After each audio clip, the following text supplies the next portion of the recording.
اب صبح صادق کا جو وقت ہے اس کے شروع ہوتے ہی اذان فجر کا وقت شروع ہو جاتا ہے.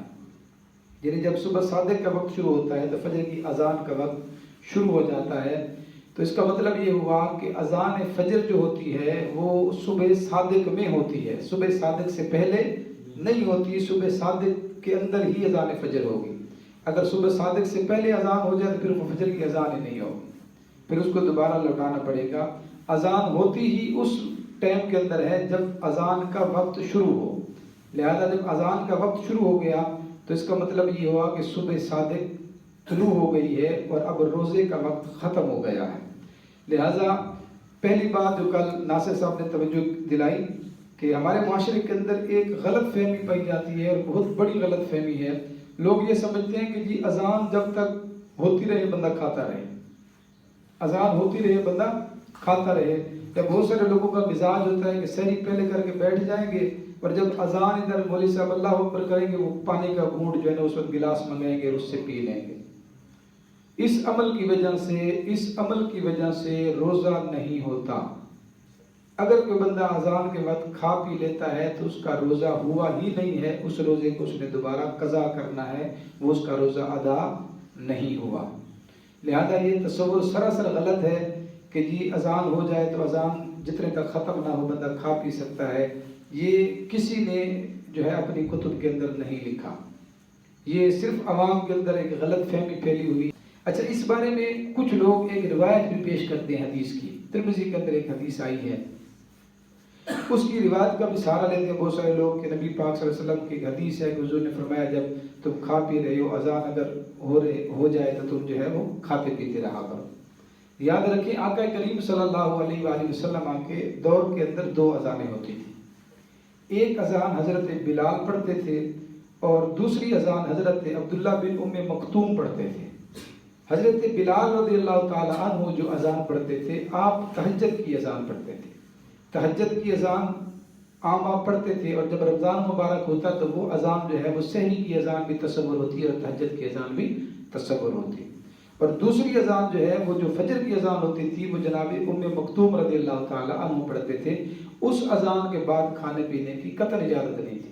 آقا کریم صلی اللہ علیہ وسلم کی جو روایت ملتی ہے کہ اذان ہو تو تم کھاتے پیتے رہو، اس کا مطلب یہ ہے کہ حضور نے فرمایا کہ حضرت بلال جب سحری کی اذان پڑھ رہے ہوں تو تم کھانے پینے سے نہ بیٹھ جایا کرو، اذان کے دوران بھی کھاتے پیتے رہا کرو، اس کے اندر حرج نہیں ہے.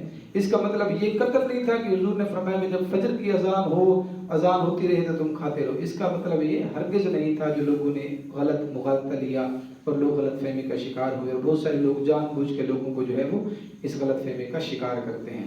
لہذا یہ بات آپ کے ذہن کے اندر آ جانی چاہیے کہ وہ جو تصور اذان والا ملتا بھی ہے کوئی تو اس سے مقصود سحری کی اذان ہے جو تہجد کے وقت میں اذان ہوتی ہے. جب سحری کا وقت شروع ہوتا ہے تہجد کے وقت بھی وہی ہوتا ہے تو اس وقت کے اندر بندہ کھاتا پیتا رہے تو اس کے اندر تو کھانے پینے کا حکم ہے، کوئی حرج ہی نہیں ہے. دوسری اذان جب فجر کی ہوتی ہے اس کے بعد کھانے پینے کا بالکل جو ہے وہ حکم نہیں ہے. اگر کوئی بندہ جان بوجھ کر کھاتا ہے یا پیتا ہے تو اس کا روزہ ہی نہیں ہوگا بلکہ روزے کی الٹی قضا اسے جو ہے وہ دینی ہوگی. جب انسان روزہ رکھ لے تو کوشش یہ ہو کہ روزے کو اس کے تقاضوں کے ساتھ مکمل کریں تاکہ روزے کے جو ثمرات ہیں جو اللہ تبارک و تعالی ہمیں عطا کرنا چاہتا ہے روزے کے ذریعے وہ ہم حاصل کریں. روزہ رکھ کے ہم بھوک اگر برداشت کر رہے ہیں، پیاس برداشت کر رہے ہیں، بھئی طبیعت چاہ رہی ہے کھانے کو ہم نہیں کھا رہے، من کر رہا ہے پانی پینے کو ہم نہیں پی رہے، اللہ کا حکم جان رہے ہیں، رکے ہوئے ہیں. اللہ تبارک و تعالیٰ نے روزہ رکھنے کا جس طرح حکم دیا ہے اللہ تبارک و تعالیٰ نے گالم گلوچ کرنے سے، گالیاں دینے سے، منہ سے جو ہے وہ فحاشی بکنے سے اس سے بھی منع کیا ہے.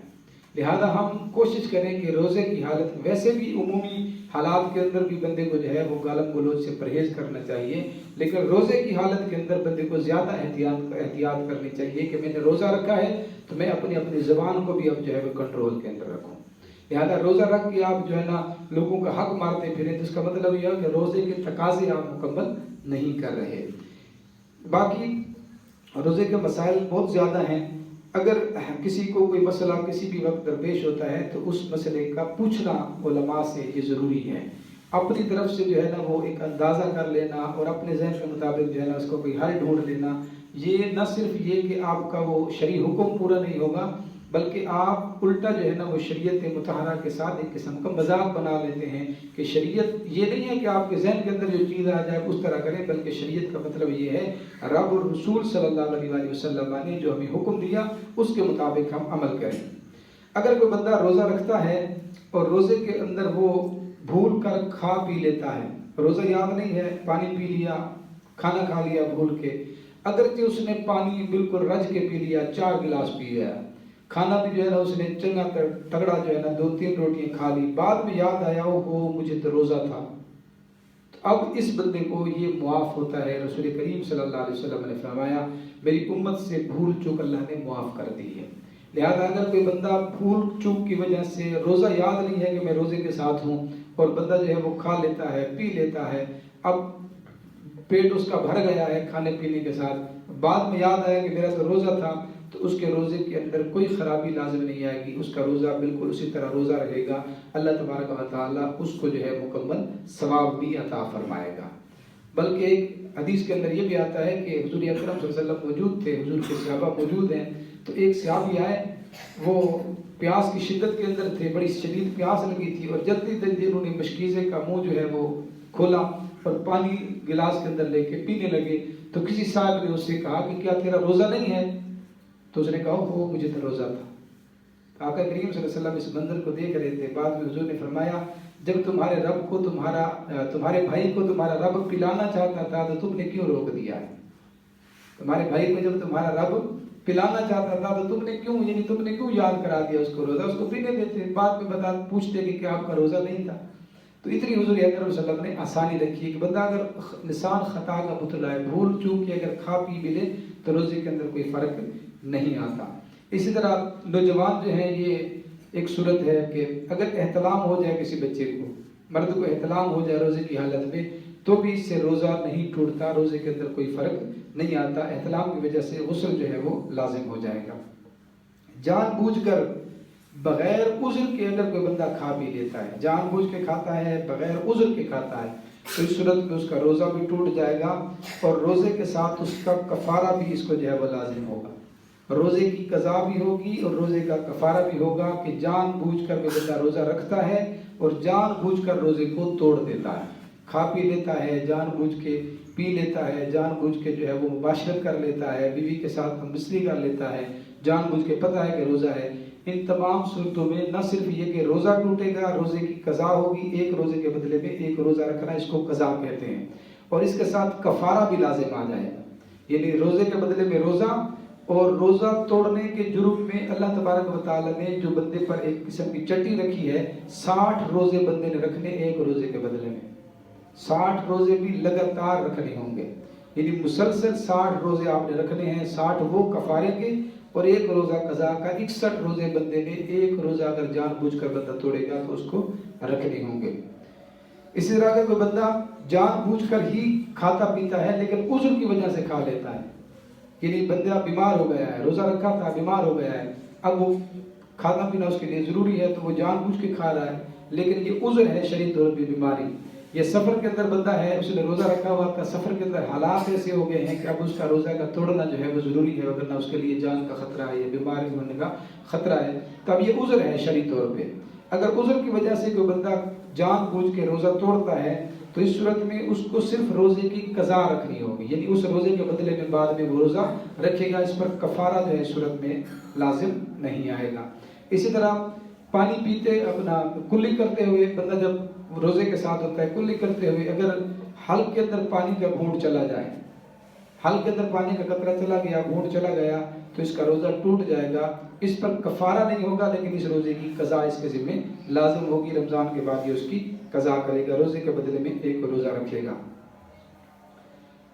کسی بندے کو الٹی آئی، ایک ہے کہ جان بوجھ کے اس نے الٹی کی، ایک ہے کہ الٹی آئی قصدن الٹی آئی اور اس نے اس الٹی کو منہ کے اندر جب آئی تو دوبارہ حلق کے اندر جان بوجھ کے جانے دیا، یعنی باہر نہیں پھینکا، حلق کے اندر داخل کر دیا، یا اتنی الٹی کر دی جو منہ بھر تھی، یعنی منہ اس کے ساتھ بند نہیں ہوتا تھا، اتنا زیادہ مقدار کے اندر آئی، تو اس صورت میں بھی روزہ جو ہے وہ ٹوٹ جاتا ہے اور اس روزے کی قضا جو ہے اس کے ذمہ دار ہوتی ہے۔ یہ جان بوجھ کر الٹی کی بات ہے، اور اگر ویسے الٹی آ گئی، کسی کو پتلی ہو جاتی ہے، بدہضمی کی وجہ سے تھوڑی بہت الٹی آ گئی تو اس سے روزہ نہیں ٹوٹتا. جان بوجھ کر الٹی کرے تو اس سے روزہ ٹوٹ جائے گا. اسی طرح اگر کوئی بندہ بیوی کے ساتھ بوس و کنار کرتا ہے اور اس سے بندے کے جو ہے وہ انزال ہو جاتا ہے تو اس سے بھی روزہ ٹوٹ جائے گا. کفارہ نہیں ہوگا لیکن روزے کی قضا اس سے بھی لازم آئے گی. ہمارے معاشرے کے اندر ایک یہ جو جب سے ڈیجیٹل سسٹم آئے ہیں، موبائل نیٹ کا سسٹم آیا ہے تو بےہودگی بڑی پھیل گئی ہے. اس سے اللہ تبارک و تعالیٰ نے ویسے بھی عموماً بچنے کا حکم دیا ہے، اور اللہ تبارک و تعالیٰ کے محبوب صلی اللہ علیہ وسلم نے اس کو آنکھوں کا زنا قرار دیا ہے. اگر کوئی نوجوان بچے جو ہے اس طرح کی غلط حرکت کر دیتے ہیں، فاحش قسم کے مناظر دیکھتے ہیں اور اس کی وجہ سے انہیں انزال ہو جاتا ہے تو اس سے بھی روزہ ٹوٹ جائے گا اور اس روزے کی قضا ان کے ذمہ لازم ہوگی. باقی اس کے بہت سارے مسائل جو ہے وہ ہمارے اسلاف نے بیان کیے ہیں، جو کہ بہت طویل ہیں اس لیے سارے بیان نہیں ہو سکتے. تو میں نے شروع میں کہہ دیا ہے کہ اگر کسی کو کوئی مسئلہ درپیش ہوتا ہے تو بزرگ علماء سے رجوع کیا کریں اور اس کے بارے میں تحقیق کیا کریں.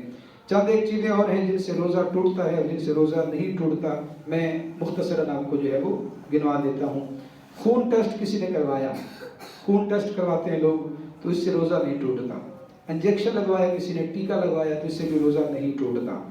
آنکھ میں کسی نے دوا ڈالی تو بھی روزہ نہیں ٹوٹے گا. کان میں کسی نے قطرے ٹپکائے تو اس سے بھی روزہ نہیں ٹوٹتا. حجامہ لگایا کسی نے، حجامہ لگواتے ہیں، خون نکلواتے ہیں بندے، تو اس سے بھی روزہ نہیں ٹوٹے گا. خود بخود الٹی آئی تو اس سے بھی روزہ نہیں ٹوٹے گا. ڈرپ لگائی کسی نے تو اس سے بھی روزہ نہیں ٹوٹتا. انسولین شوگر کے مریض جو ہوتے ہیں وہ لگاتے ہیں، اس سے بھی روزہ نہیں ٹوٹتا. لپسٹک جو عورتیں لگا لیتی ہیں اس سے بھی روزہ نہیں ٹوٹتا. سرما لگانے سے بھی روزہ نہیں ٹوٹتا. اگر کسی بندے کے ناک کے اندر کوئی تکلیف ہے اور اس نے ناک کے اندر دوائی ڈالی، ناک کے اندر اگر دوائی ڈالے گا تو اس سے روزہ ٹوٹ جائے گا، اس لیے کہ ناک والی دوائی جو ہے وہ سیدھی معدے کے اندر جاتی ہے تو اس سے روزہ ٹوٹ جائے گا. حیض کی وجہ سے روزہ ٹوٹ جاتا ہے.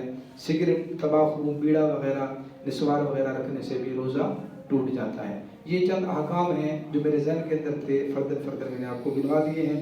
باقی کثیر اس کے مسائل ہیں. اگر کسی شخص کو کوئی مسئلہ درپیش ہو تو وہ ضرور پوچھے. پوچھنا بھی ہم پر لازم ہوتا ہے. شریعت کا سیکھنا ہم سب پر لازم ہے. یعنی اگر آپ کو شریعت کا کوئی مسئلہ نہیں آتا تو اس کا مطلب یہ نہیں ہے کہ آپ ساری زندگی جو ہے نا اس سے انجان رہیں. جب بھی وہ مسئلہ درپیش ہو فوراً جو ہے اس کے متعلق آگاہی لینی چاہیے. اللہ پاک ہم سب کو عمل کی توفیق عطا فرمائے. آمین بجائے